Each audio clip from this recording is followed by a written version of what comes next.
Something is broken, not the children, not the teachers, the system. The very architecture of how we have been teaching children was designed for a world that no longer exists. Built for factories, built for compliance, built to produce workers who follow instructions and never ask why. And we are still running that same operating system in a generation that was born into a world of infinite information, instant access, and radical complexity. That is not a mismatch. That is a crisis. Let us talk about what traditional teaching actually looks like when you strip away the language and the policy documents. It looks like 30 children sitting in rows, being asked to absorb information they did not choose, at a pace they had no say in. Assessed on a single day in a single format, by a single metric that tells them one thing: whether or not they fit the mold. And if they do not fit, the system does not bend. The child does, or they break. The research is not kind about this.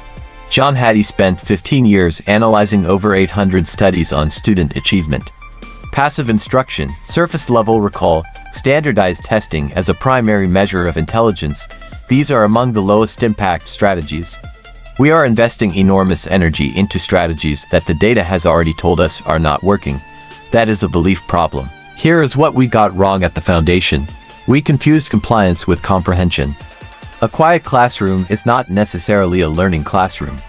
We built systems that reward stillness and penalize curiosity, that celebrate the child who raises their hand at the right moment, and overlooks the child who is silently building an entire world in their imagination. The point was never information transfer, it was transformation. Carol Dweck's work on growth mindset showed us that how a child thinks about their own ability is more predictive of their success. When children are taught that intelligence is fixed, they stop trying when things get difficult. They protect their identity instead of growing it. Traditional teaching feeds that fixed mindset. It tells children that learning is a performance rather than a process. Today's children are living in a world where a 12-year-old in Lagos can learn quantum physics from a YouTube channel. We are still asking children to memorize information they could retrieve in 3 seconds with a voice command. We are preparing children for a world that ended before they were born.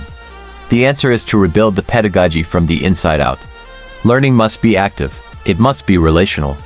It must be connected to something the child cares about. Children learn best in the zone of proximal development, that sweet space just beyond what they can do alone. When students have agency, engagement increases, retention deepens, and the relationship between teacher and student transforms. What works is teaching teachers to see behavior as communication. The child who disrupts is telling you something. Place the dignity of the child at the center of every instructional decision. Not the curriculum map, not the standardized test. The child. The classroom of the future is not a futuristic concept. It is a conscious choice. It starts the moment a teacher decides to uncover capacity. The children are not failing the system. The system is failing the children, and it is time we did something about it.